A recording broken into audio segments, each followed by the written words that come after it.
2024 ഒരുപാട് വിമാനാപകടങ്ങളാണല്ലേ ഉണ്ടായിട്ടുള്ളത്.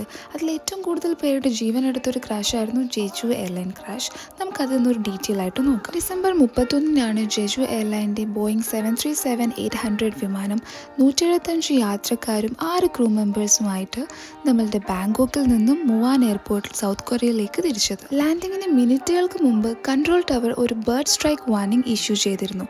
ഇതിനെ തുടർന്ന് പൈലറ്റ് എമർജൻസി ഡിക്ലെയർ ചെയ്തു. ആൻഡ് ഒരു സെക്കൻഡ് ലാൻഡിങ്ങിന് വേണ്ടി ഗോ അറൗണ്ട് ചെയ്യാനായിട്ട് ക്യാപ്റ്റൻ തീരുമാനിച്ചു.